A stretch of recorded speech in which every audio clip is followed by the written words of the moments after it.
Varicose veins కి సరైన చికిత్స కోసం సంప్రదించండి ఎవిస్ హాస్పిటల్.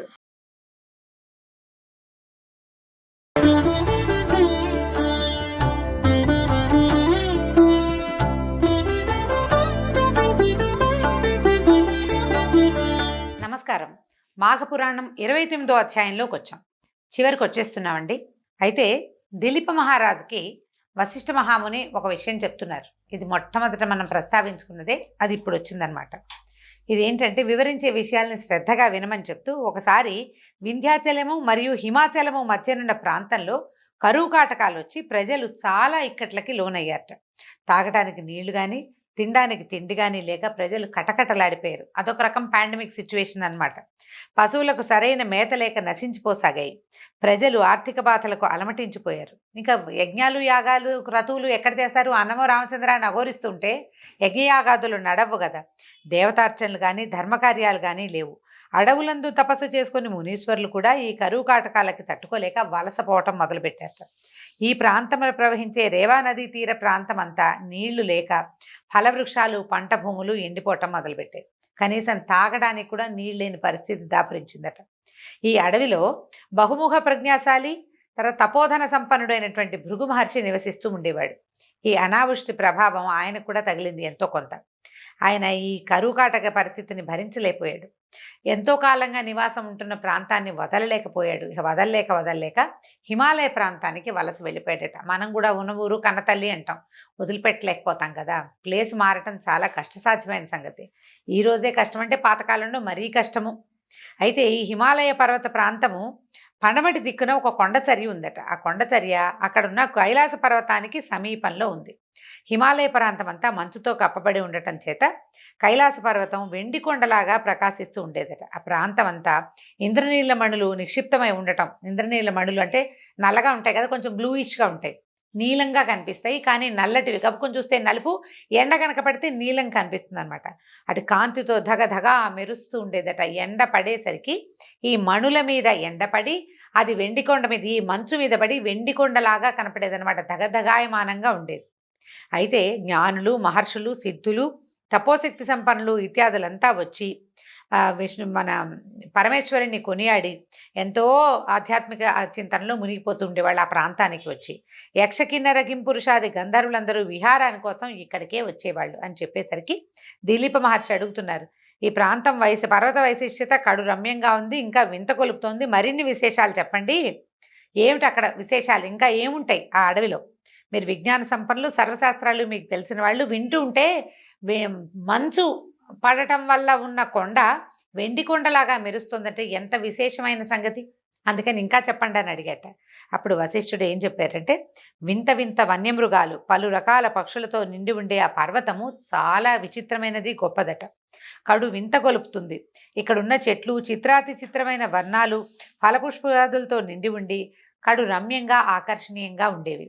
ఆ పర్వతరాజం 30 యోజనాల పొడుగు, 10 యోజనాల ఎత్తుతోటి ఉన్నతంగా ఉండేదన్నమాట. అంత ఎత్తుండేది.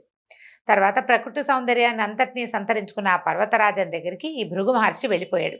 పర్వతం యొక్క అందచందాలకి, సుందరమైన నయనానందకరమైన దృశ్యాలకి ఎంతో ఆశ్చర్యం చెంది ఏం చేశాడు, అక్కడే ఉండిపోయాడనమాట.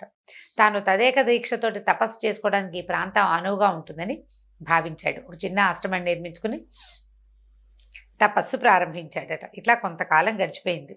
భృగు మహర్షి యొక్క తపస్సు నిర్విఘ్నంగా కొనసాగేది. ఈ పరమ నిష్ఠాగరిష్ఠుడైన భృగువుకి ఈ ప్రాంతం ఎంతో తగినట్టుగా ఉంది. ఆయన సంతృప్తిగా ఇక తపస్సే, ఇక రెండో వ్యవహారం లేదనమాట. ఇలా ఉంటుండగా ఒక రోజట ఒక గంధర్వుడు భార్యా సమేతుడై ఆ పర్వతం మీదకి విహారానికి వచ్చాడు.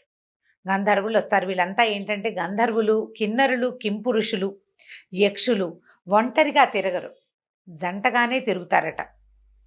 ఎక్కడ ఏ కథల్లోనూ ఒక గంధర్వుడు అలా కనిపించదు. ఇద్దరు భార్యాభర్త, గంధర్వులు యక్షులు ఇద్దరు, కిన్నరులు కింపురుషులు కూడా ఇద్దరిద్దరు అట్లా తిరుగుతారనమాట. విహారానికి భూలోకంలో చాలా ప్రాంతాలకి తిరుగుతూ ఉంటారట ఈ గంధర్వులు. ఒకనాడు వచ్చి ఇక్కడ ఉన్నటువంటి ఈ భృగు మహర్షిని చూశాడు. చూసి ఆ భృగు మహర్షి తపస్సు, ఆయన తాలూకా స్థిమితమైన ఆయన సమాధి చూసేసరికల్లా అతను చాలా ఆకర్షితుడైపోయాడు. అయి ఆయన దగ్గరకు వచ్చి కూర్చున్నాడు. కూర్చుని తన కష్టం చెప్పుకుంటున్నాడు అనమాట. మహాత్మా, తమరు తపోశక్తి సంపన్నులు, సర్వజ్ఞులు, కాబట్టి మీరు దయతలిచి నా కష్టాన్ని కడతీర్చమని ప్రార్థిస్తున్నాను అన్నాడు. భృగు మహర్షి అన్నాడు, నీకు వచ్చిన కష్టం ఏమిటి గంధర్వ? నువ్వెందుకు ఇంత విచారంగా ఉన్నావు? నీ వృత్తాంతం అంతా నాకు చెప్పమన్నాడు. అనేసరికల్లా గంధర్వుడు చెప్తున్నాడు, అయ్యో మహర్షి, నా కష్టాన్ని నేనేమని విన్నవించను. నా పూర్వజన్మ పుణ్యఫలం వల్ల స్వర్గం ప్రాప్తించింది. కానీ ఎందుచేతనో నాకు ఈ పులి ముఖము కలిగినది. నాకు ఈ దురవస్థ ఎందుకు కలిగిందో తెలియకున్నది. నే చేసిన పాపమేదో బోధపడుకున్నది. ఈ పులి ముఖంతో కడు బాధలు పడుతున్నాను. ఎవరికి నా ముఖము చూపించలేకున్నాను. నన్ను చూసిన వారందరూ నేను ఒక పులినని పలకరించుటలేదు. ఇక నా భార్య ఈమె ఉంది కదా, అమ్మాయేమో అత్యంత లావణ్యవతి, మిక్కిలి గుణవంతురాలు, మహాసాధ్వి. ఈ వికృత రూపం వల్ల నేను అందరికీ దూరం అయిపోతున్నాను. నాకు ఈ రూపకారణం ఏమిటి? దాని నివారణోపాయాన్ని కూడా తెలియజేయమన్నారు. ఇప్పుడు బోధపడింది కదా, గంధర్వుడికి పులి ముఖం ఉంది. పూర్తిగా పులిలాగా లేదు, కానీ పులిలాగా అనిపించే ముఖం. ముఖ కవళికలు అలా కనపడతాయన్నమాట. ఒక వికృతమైన రూపం పులిలాగా కనపడేసరికల్లా ఇతరులు ఎవరు దగ్గరికి రారు, స్నేహం చెయ్యరు. ఏదో శాపవశాత్తు వీడికి ఇది కలిగింది, ఈ శాపగ్రస్తుడితోటి మాట్లాడకూడదని ఇతరులు ఇతన్ని పరిహరించేసేవాళ్ళు. లేకపోతే పులి ముఖం ఎలా వస్తుంది? శరీరం అంతా బంగారంతో దగదగలాడిపోతున్న గంధర్వుడికి ముఖం పులిగా ఉంది అంటే వాడేదో శాపగ్రస్తుడు. అలాంటి వాడితో మాట్లాడకూడదు. దాంతో చాలా ఇబ్బంది పడుతున్నాను. నా భార్య పరమసాధ్వి, నేనంటే అపరిమితమైన ప్రీతి, నన్ను జంటబాయకుండా ఉంటుంది. ఈ పులి ముఖంతో నేను పడే ఇబ్బంది అంతా ఇంత కాదు. నా భార్యను సంతోషపెట్టడానికి కూడా నా ముఖం మారాలి. అసలు నాకు ఈ దురవస్థ ఎందుకు వచ్చిందో చెప్పమన్నాడు.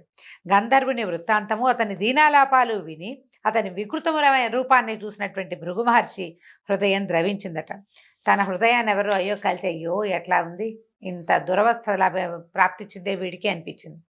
అతనికి ఈ వికృత రూపంలో ఉన్న గంధర్వుడికి ఎలాగైనా సాయం చేయాలని నిశ్చయించుకుని, ఓ గంధర్వుడా, నువ్వు మిక్కిలి దురదృష్టవంతుడివి, భాగ్యహీనుడివి. నీ అదృష్టహీనత వల్లే నీకు ఈ దురవస్థ వచ్చింది. మనిషికి 3 చాలా కష్టం కలిగించే ఉంటాయి. ఏమిటది? పేదరికము, పాపము, దురదృష్టము. ఈ 3 చాలా కుంగదీస్తాయి. కాబట్టి వీటిని నివృత్తి చేసుకోవాలి. ఇది ఒక్క మాఘస్నానం వల్లే సాధ్యపడుతుంది. దీనికి అదే పరమౌషధం. మాఘస్నానము వల్ల, మాఘమాస స్నానం వల్ల ప్రతివారు జాతి కుల మత భేదములు లేకుండా జనులందరూ ఈ మాఘంలో స్నానం చేస్తే తమ తమ పాపాలని నివృత్తి చేసుకోవచ్చు. కావున నువ్వు కూడా నీ భార్యతో సహా ఈ మాఘమాస పర్వదినములందు నదీ స్నానముని ఆచరింపుము. నీకు శుభములు చేకూరగలవు. ఇది మాఘమాసమే. కావున మీరిద్దరూ నదీ స్నానం చేసి పవిత్రులై విష్ణు పూజ నిర్వర్తించండి, మీకు మేలు జరుగుతుంది అని చెప్పాడు. మాఘమాసము నదీ స్నానం చేసుకోగానే నీ కష్టాలు తొలుగుతాయి, భయపడద్దు, నీ మనోవాంఛ నెరవేరుతుంది అని మాఘమాస విశిష్టతను గురించి భృగు మహర్షి ఈ గంధర్వుడికి తెలియచేశాడు. అయితే వీళ్ళు దేవతలు కదండి, పైన లేదా స్వర్గంలో వాళ్ళకి తెలియలేదా ఇవన్నీ? వాళ్ళకు కూడా ఉంది కదా విరజా నది, గంగానది ఉంది కదా స్వర్గంగా, అక్కడ ఉంది కదా, ఎందుకు ఈ భూలోకంలోకి వచ్చారండి అని అడుగుతాం. మామూలుగా మనకు వస్తుంది అలాంటి అనుమానం. ఇవి భూలోకవాసులు చేయదగినవి. స్వర్లోకవాసులకి ఇలాంటి పరిహారాలు అక్కడ ఎవరు చెప్పరు. వాళ్ళు భూలోకంలోకి వచ్చి తెలుసుకుంటేనే ఇది సాధ్యపడుతుంది. గంధర్వుడు వచ్చింది భూలోకానికి.